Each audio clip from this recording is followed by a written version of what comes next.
Oke, Assalamualaikum warahmatullahi wabarakatuh. Selamat pagi, siang, dan malam, teman-teman semuanya. Selamat pagi, siang, dan malam juga kepada Bapak Dr. Jenur Ekras Pratityo, selaku dosen mata kuliah Analisis Laporan Keuangan kelas EAB. Sebelumnya, pertama-tama, izinkan kami memperkenalkan diri terlebih dahulu. Saya sendiri, Akbar Hadi Semaramanda, dan rekan saya lainnya.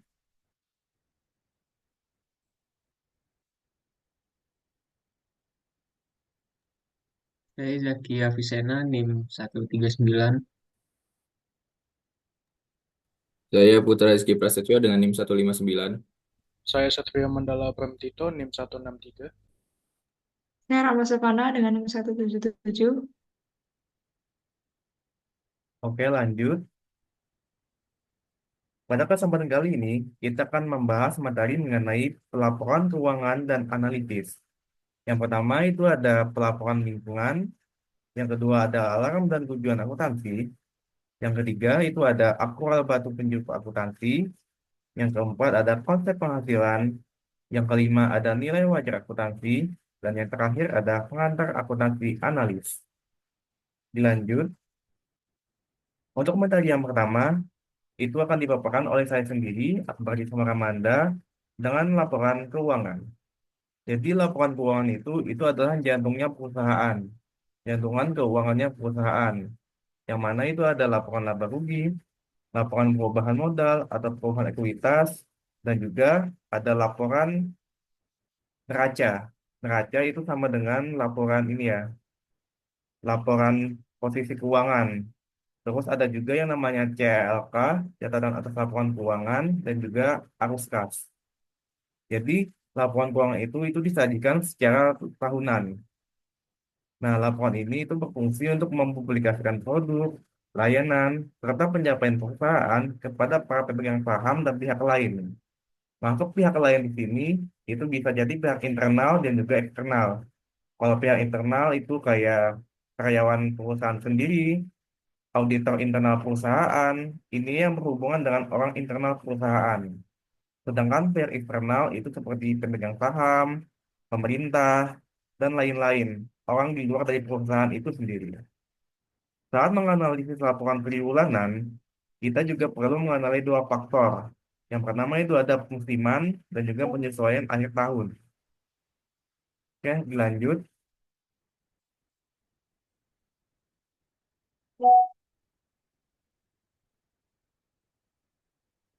Oke, ini ada pengumuman pendapatan. Yang mana laporan keuangan tahunan dan triwulan itu tersedia secara umum setelah laporan keuangan siap untuk diaudit. Nah, ini secara umum diakui bahwa pengungkapan tambahan oleh manajemen itu dapat membantu investor untuk memahami tentang nilai pemegang saham. Selain laporan keuangan, itu perusahaan juga harus mengajukan laporan lain kepada STC. Salah satu laporan yang paling penting adalah pernyataan proxy yang harus dikirim bersama dengan pemberitahuan rapat bagi pemegang saham tahunan. Itu terkait dengan pengumuman pendapatan yang diperoleh selama satu periode. Lanjut. Kemudian ini ada faktor-faktor yang mempengaruhi laporan keuangan. Yang pertama itu adalah tentang apa sih laporan keuangan itu? Maksudnya standar apa yang digunakan? Kalau kita itu mengenal yang namanya GAAP dan juga IFRS. Kalau di Indonesia sendiri kita tuh telah menerapkan sistem IFRS yang terbaru. Kemudian ini juga ada faktor manajer, yang mana manajer itu bertanggung jawab atas laporan keuangannya. Kemudian itu ada tata kelola perusahaan, yang mana laporan keuangan itu memerlukan persetujuan dari auditor, baik auditor internal maupun auditor eksternal. Nah, kemudian juga ada kaitannya dengan dewan direksi perusahaan yang berperan penting dalam mengawasi proses laporan keuangan. Kemudian ada Komisi Sekuritas dan Bursa Efek. Ini maksudnya dia dimasukkan dalam Bursa Efek Indonesia nantinya. Apalagi untuk perusahaan-perusahaan besar ya.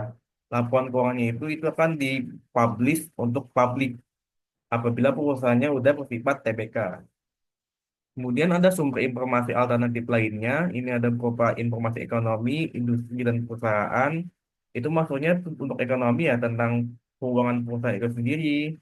Kalau industri itu dia bergerak dalam proses apa, dan perusahaannya itu dia bergerak dalam model apa.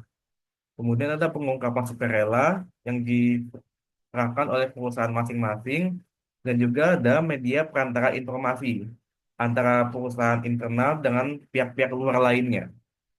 Lanjut.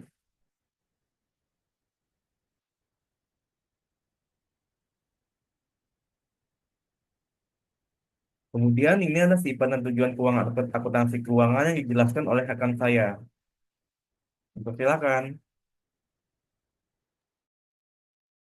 Baik, pada bagian ini kami akan membahas mengenai kualitas, prinsip, dan konversi yang mendasari akuntansi keuangan. Nah, dengan wawasan ini, kita dapat mengevaluasi kekuatan dan kelemahan akuntansi serta relevansinya dalam analisis dan pengambilan keputusan yang efektif. Slide selanjutnya. Yang pertama itu ada relevansi. Nah, relevansi itu adalah sebuah kapasitas informasi untuk memengaruhi keputusan dan merupakan salah satu kualitas utama informasi dari akuntansi. Nah, ketepatan waktu menjadi karakteristik utama informasi akuntansi yang relevan. Laporan keuangan interim atau triwulan sebagian besar dimotivasi oleh kebutuhan akan informasi yang tepat waktu. Kemudian ada keandalan. Keandalan ini merupakan kualitas penting yang kedua dari informasi keuangan. Keandalan ini menyebabkan agar informasinya agar dapat diandalkan. Informasi tersebut harus dapat diverifikasi sesuai dengan representasi dan netral. Kemudian, keterverifikasian ini berarti informasi tersebut dapat dikonfirmasi. Kemudian, kesetiaan terhadap representasi berarti informasi tersebut mencerminkan kenyataan, dan netralitas berarti informasi tersebut jujur dan tidak bias. Kemudian informasi akuntansi seringkali menuntut keseimbangan antara relevansi dan keandalan. Misalnya, pelaporan prakiraan meningkatkan relevansi tetapi mengurangi dari keandalan. Selain itu, meskipun perkiraan tersebut kurang dapat diandalkan dibandingkan angka aktual berdasarkan data historis. Para penyusun standar seringkali kesulitan dengan pilihan ini. Kemudian perbandingan dan konsistensi adalah kualitas sekunder dari informasi akuntansi. Perbandingan menyiratkan bahwa informasi diukur dengan cara yang sama di seluruh perusahaan. Kemudian konsistensi menyiratkan metode yang sama digunakan untuk transaksi serupa dari waktu ke waktu. Jadi perbandingan konsistensi ini diperlukan agar informasi menjadi relevan dan dapat diandalkan. Kemudian ada prinsip penting dari akuntansi. Nah, kualitas informasi akuntansi yang diinginkan berfungsi sebagai kriteria konseptual untuk prinsip akuntansi. Misalkan ada akuntansi akrual. Akuntansi akrual ini mengadopsi basis akrual dibandingkan basis arus kas yang lebih lama atau sebelumnya dari metode akrual ini. Nah, dalam akuntansi akrual, pendapatan diakui ketika diperoleh dan biaya diakui ketika terjadi. Terlepas dari penerimaan atau pembayaran uang tunai. Kemudian basis akrual bisa dibilang merupakan fitur yang paling penting, tapi juga kontroversial dari akuntansi modern. Kemudian ada biaya historis dan nilai wajar. Nah, biaya historis ini adalah nilai transaksi aktual yang telah terjadi di masa lalu dan digunakan untuk mencatat aset dan kewajiban. Sementara nilai wajar itu mencerminkan estimasi nilai ekonomi saat ini dari suatu aset atau kewajiban berdasarkan harga pasar yang tersedia. Slide selanjutnya.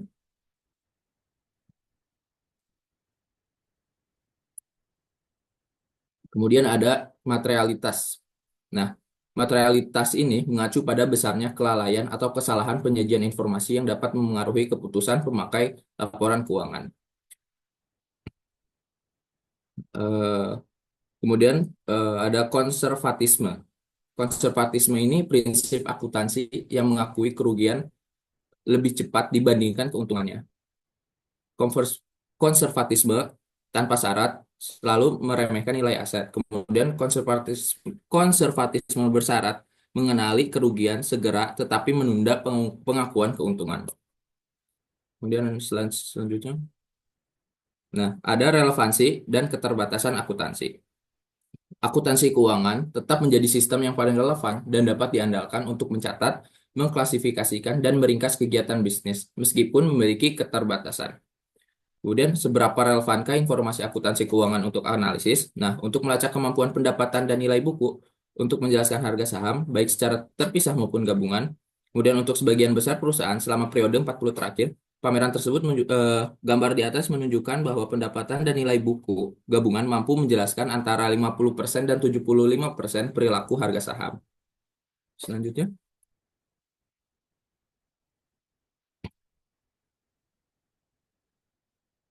Da- Nah, analisis laporan keuangan seringkali bertentangan dengan angka akuntansi dalam beberapa hal. Yang pertama, banyak faktor lain seperti suku bunga yang memengaruhi harga saham. Kemudian ada eh, dua ringkasan dari banyaknya informasi laporan keuangan yang dipertimbangkan. Kemudian hubungan identik hubungan identik dipaksakan antara angka akuntansi dan harga saham di seluruh perusahaan tanpa mempertimbangkan perbedaan industri dan tingkat pertumbuhan yang diharapkan. Jadi, lampiran sebelumnya tidak menunjukkan adanya hubungan sebab akibat.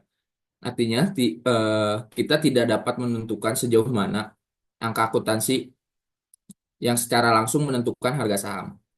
Ini dikarenakan adanya informasi alternatif seperti perkiraan analisis, kemudian statistik ekonomi yang digunakan dalam menetapkan harga saham. Namun, ada salah satu elemen relevansi informasi akuntansi adalah nilai umpan balik untuk merevisi dan mengonfirmasi keyakinan dari investor.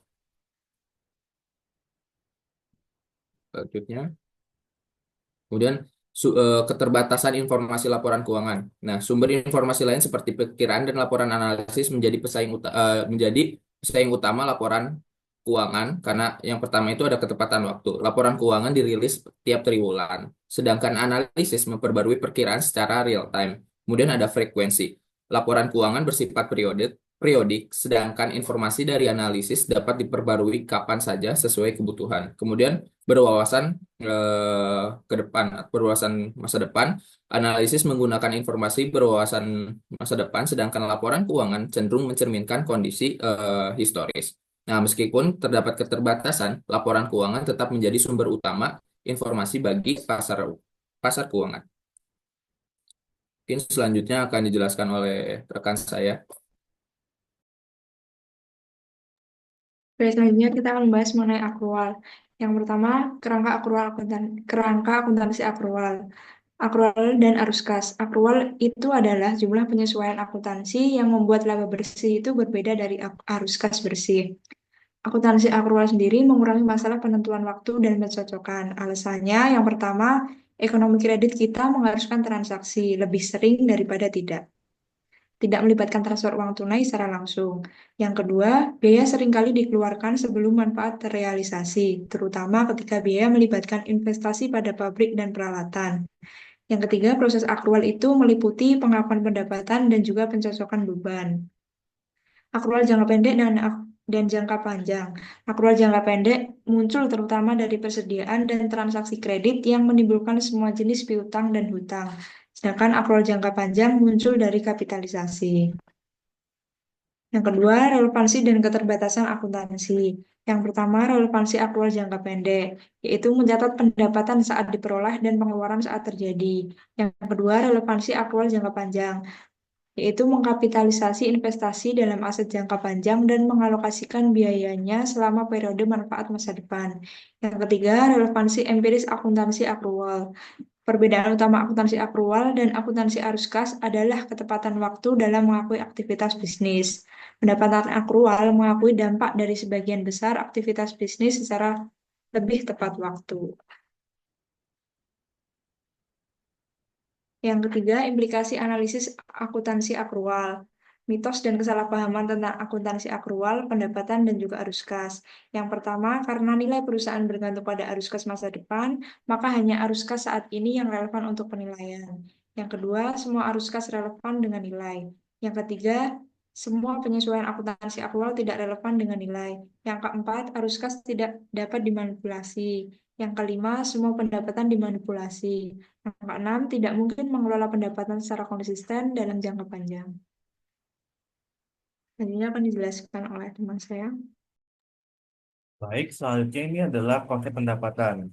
Jadi pendapatan itu adalah hasil yang kita terima dari proses penjualan, proses penerimaan jasa, dan juga pendapatan lain-lain seperti untuk penyewaan gudang dan lain-lain. Nah, ini berkaitan dengan proses bisnis dan juga mempengaruhi arus kas kita. Kalau pendapatan diterima secara tunai. Tapi kalau misalnya pendapatan yang diterima secara kredit, itu dia bukan kas ya, tapi dia diakui sebagai piutang. Nah, dalam akuntansi, pendapatan biasanya diakui berdasarkan organisasi aktual, bukan arus kas. Maksudnya ini adalah ketika ada pendapatan, ya tetap dicatat pendapatan, walaupun uangnya itu belum diterima. Selanjutnya,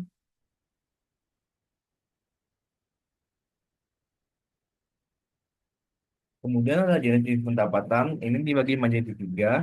Yang pertama itu ada pendapatan permanen, yang merupakan pendapatan yang akan diperoleh dalam jangka panjang. Intinya pendapatan itu tetap.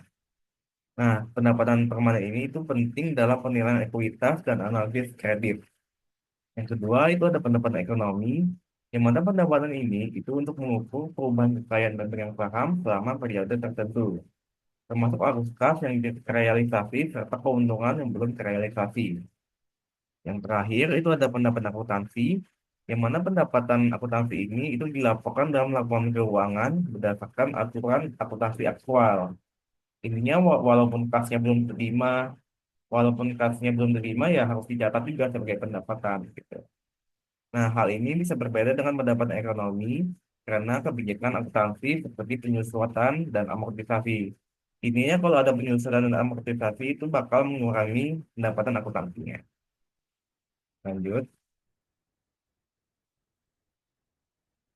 Nah, kemudian ini ada pengakuan pendapatan dan penyocokan biaya.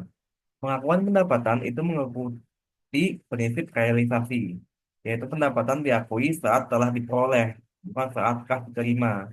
Ya, ini sama seperti prinsip aktual tadi ya. Pendapatan diakui secara aktual dan itu tidak bebas mau apa ya. Belum tentu kasnya harus diterima gitu. Intinya kalau ada pendapatan atau ada transaksi itu ya tetap diakui sebagai pendapatan, walaupun kasnya belum diterima. Nah, konsep pencocokan ini atau matching principle itu memastikan bahwa biaya diakui pada saat periode yang sama dengan pendapatan yang dihasilkannya. Ya, intinya kalau ada pendapatan ya diakui juga pada periode yang sama. Kemudian ini ada perbedaan pendapatan akuntansi dan pendapatan ekonomi.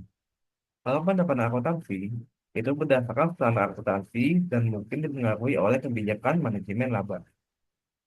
Yang kedua, itu ada pendapatan ekonomi, yang mana itu pendapatan yang mengukur dampak peristiwa ekonomi terhadap kekayaan dan pemegang saham, termasuk apresiasi aset.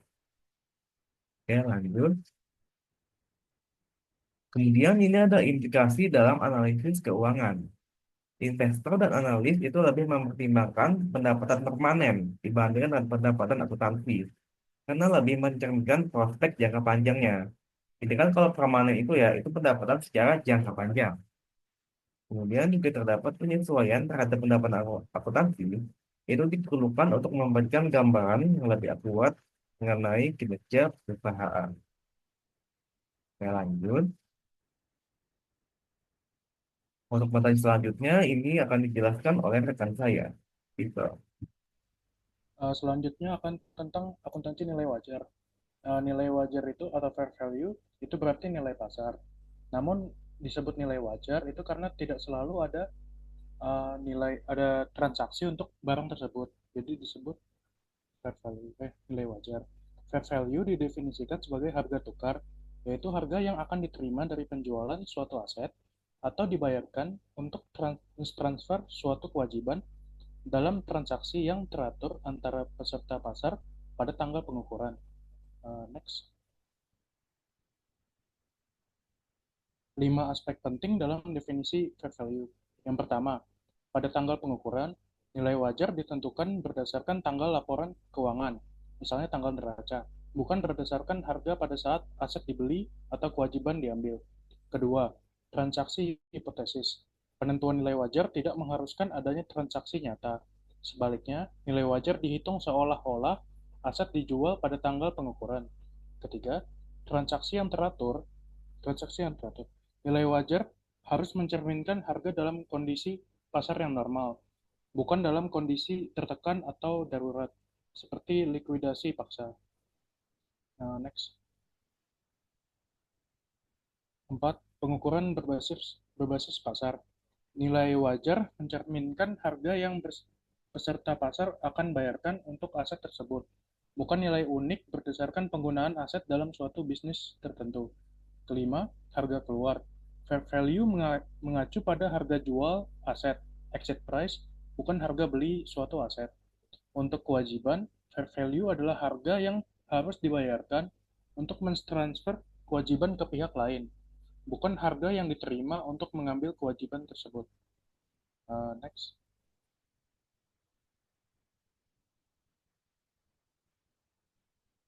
Teknik penilaian. Yang pertama ada pendekatan pasar. Pendekatan pasar menggunakan harga dari transaksi pasar yang sebenarnya untuk menentukan nilai wajar suatu aset atau kewajiban. Yang kedua, pendekatan pendapatan. Menentukan nilai wajar dengan mendiskonto arus kas masa depan atau pendapatan ke nilai sekarang. Proses ini mengharuskan penggunaan ekspektasi pasar saat ini untuk memperoleh hasil yang lebih akurat. Ketiga, pendekatan biaya. Menilai nilai wajar berdasarkan biaya yang diperlukan untuk menggantikan aset dengan aset baru yang memiliki fungsi serupa. Next.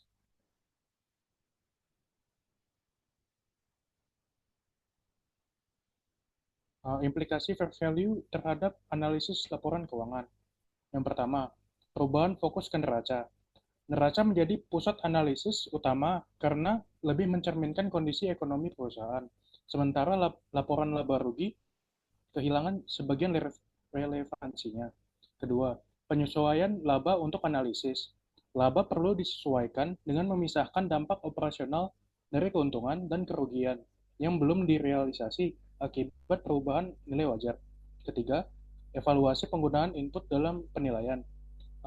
Input level 3 lebih subjektif dan rentan terhadap manipulasi, sehingga perlu dianalisis lebih lanjut melalui pengungkapan dalam catatan kaki laporan keuangan.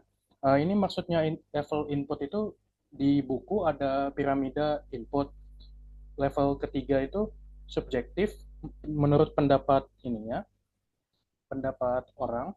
Kedua itu ada datanya. Satu itu nilai pasar aslinya. Keempat, analisis kewajiban keuangan.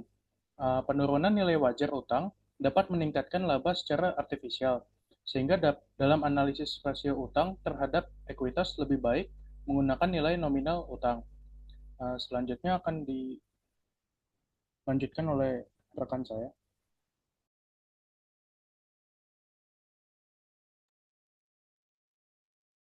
Ya, selanjutnya ini ada tentang pengantar analisis akuntansi. Jadi analisis akuntansi ini adalah proses menilai dan mengevaluasi laporan keuangan suatu perusahaan untuk memastikan bahwa informasi yang disajikan ini benar-benar mencerminkan kondisi ekonomi perusahaan secara akurat.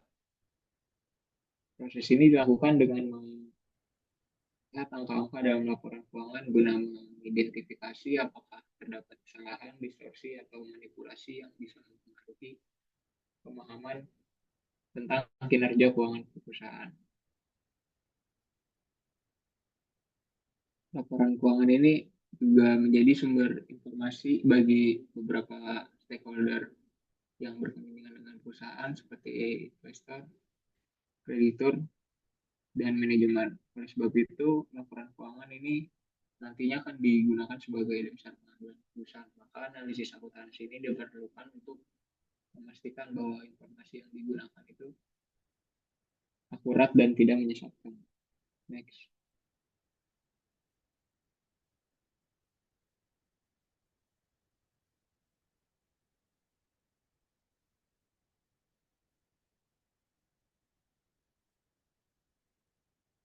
Next.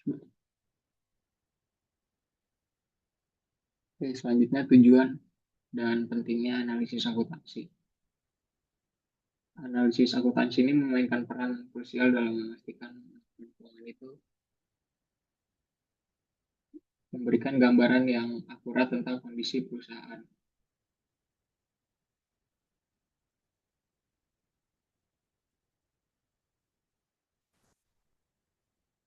kondisi perusahaan. Berikut penjelasan detail mengenai tujuan dan pentingnya analisis akuntansi. Tujuan analisis akuntansi yang pertama ini ada mengevaluasi kualitas informasi akuntansi.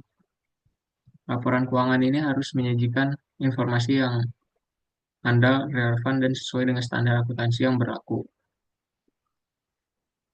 Kedua, analisis akuntansi ini bertujuan untuk membantu penyesuaian laporan keuangan. Jadi jika ditemukan adanya kesalahan atau distorsi dalam laporan keuangan, analisis akuntansi ini dapat membantu melakukan penyesuaian yang diperlukan. Lalu yang ketiga ada mendukung analisis keuangan yang lebih tepat. Jadi laporan keuangan yang akurat ini sangat penting untuk analisis keuangan seperti rasio keuangan, tren kinerja, dan proyeksi bisnis. Jadi jika informasi yang digunakan dalam analisis keuangan sudah disesuaikan melalui analisis akuntansi, maka hasil analisis akan lebih valid dan dapat diandalkan dalam pengambilan keputusan bisnis. Lalu pentingnya analisis akuntansi yang pertama ada sebagai dasar analisis keuangan, karena keputusan investasi, kredit, dan strategi bisnis seringkali bergantung pada analisis keuangan. Kemudian kedua, menghindari distorsi informasi. Jadi distorsi informasi dalam laporan keuangan bisa terjadi karena berbagai alasan, seperti kesalahan catatan, kebijakan akuntansi yang kurang tepat, atau bahkan praktik manipulatif. Analisis akuntansi ini membantu mengidentifikasi dan memperbaiki distorsi ini, sehingga informasi yang tersedia ini lebih transparan dan akurat. Tiga, menghadapi tantangan standar akuntansi. Standar akuntansi ini terus berkembang dan berubah, sehingga perusahaan juga harus menyesuaikan kebijakan akuntansinya agar tetap sesuai dengan peraturan yang berlaku. Oke, next.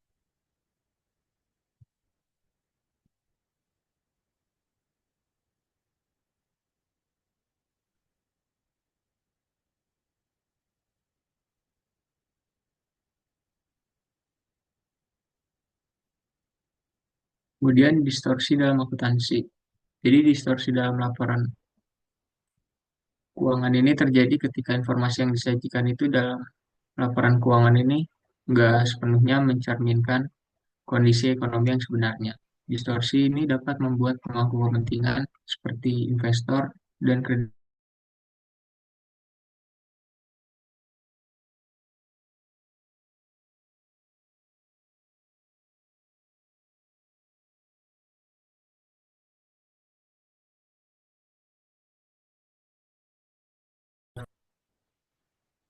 yang pertama, distorsi akibat standar akuntansi. Jadi standar akuntansi ini adalah aturan yang mengatur bagaimana laporan keuangan harus disusun.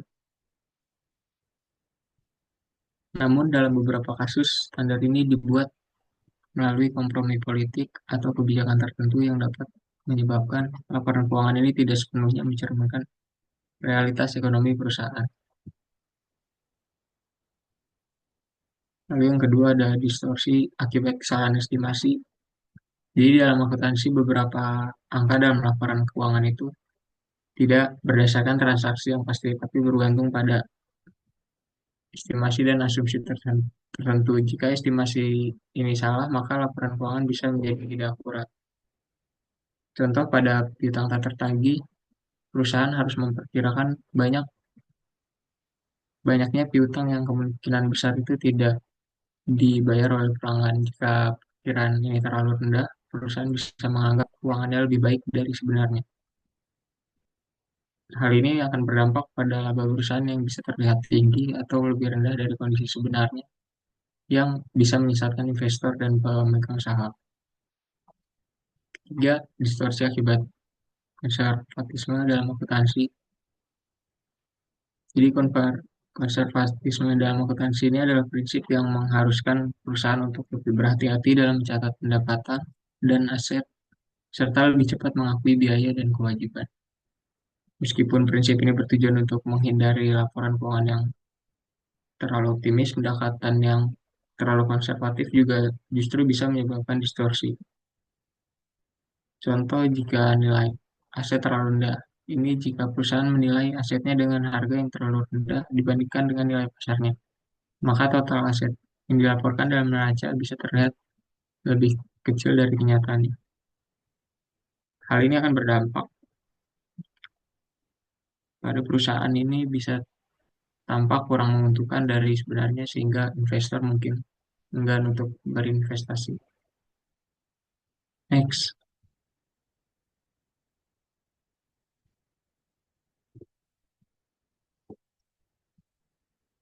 selanjutnya manajemen laba.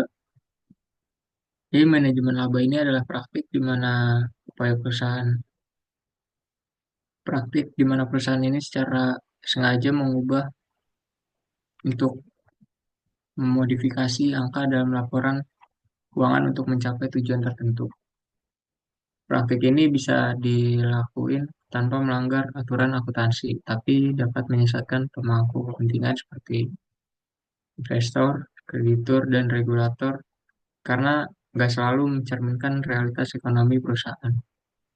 Dalam manajemen laba, perusahaan bisa memilih untuk meningkatkan atau menurunkan laba tergantung pada tujuan yang ingin dicapai. Meskipun praktik ini tidak selalu ilegal, pengguna laporan keuangan ini perlu berhati-hati dalam menilai apakah laba yang dilaporkan benar-benar mencerminkan kondisi bisnis yang sebenarnya. Lalu strategi umum dalam manajemen laba yang pertama ini ada perataan pendapatan atau income smoothing. Ini perusahaan sengaja menyesuaikan pendapatan dan biaya untuk menjaga stabilitas laba dari tahun ke tahun. Ketika perusahaan mendapatkan laba besar, sebagian laba mungkin ditahan atau ditunda pencatatannya untuk dilaporkan di tahun-tahun berikutnya saat laba lebih rendah. Sebaliknya, jika laba kecil, perusahaan bisa mempercepat pengakuan pendapatan atau menunda pengakuan biaya agar hasil keuangannya terlihat lebih stabil. Yang kedua ada big bet accounting. Ini adalah strategi di mana perusahaan mengakui atau membebankan semua kerugian dalam satu periode yang sudah buruk, dengan harapan periode mendatang akan terlihat lebih baik. Hal ini biasa dilakukan ketika perusahaan mengalami tahun yang sangat sulit atau ketika ada pergantian manajemen baru yang ingin membersihkan laporan keuangan. Dengan membebankan semua kerugian sekaligus, laba di masa depan bisa terlihat lebih baik karena biaya yang besar sudah dikeluarkan lebih awal.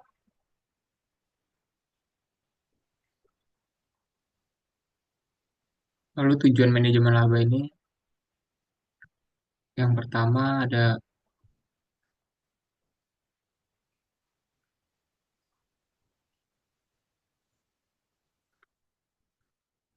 tujuan manajemen laba ini adalah untuk meningkatkan harga saham, memenuhi target laba, atau menghindari pelanggaran perjanjian utang. Next.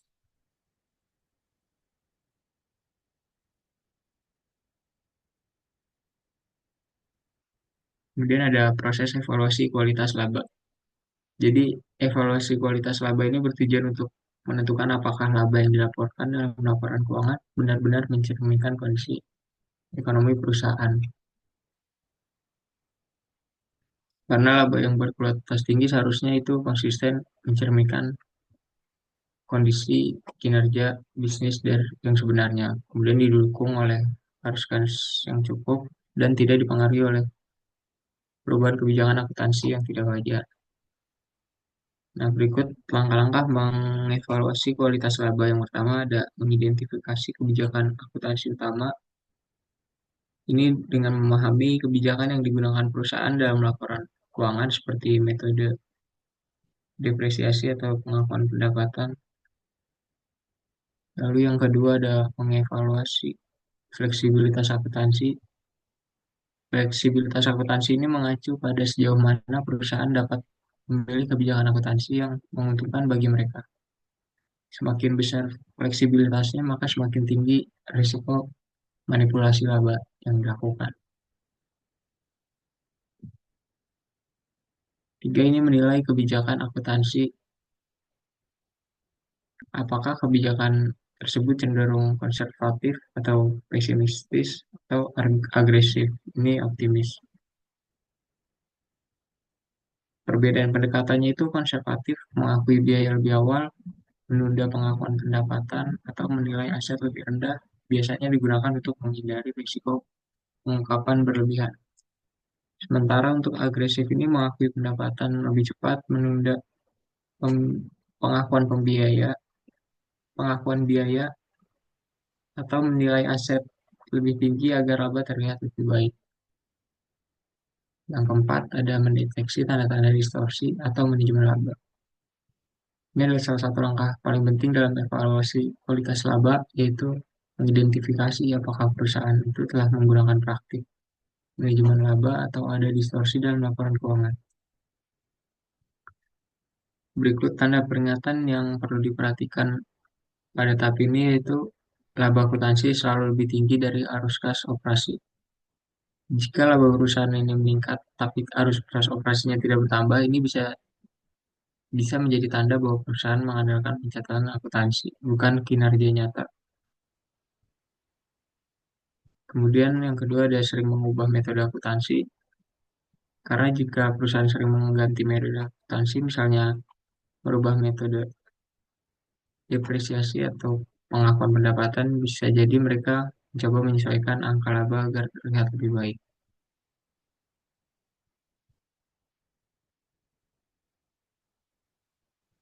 Nah, hal tersebut yang menjadikan evaluasi kualitas laba ini sangat penting untuk memahami apakah laporan keuangan ini benar-benar mencerminkan kondisi ekonomi perusahaan.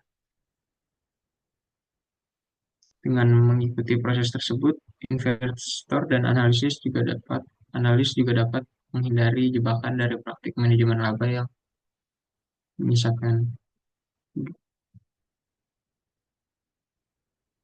Sekian penjelasan dari saya.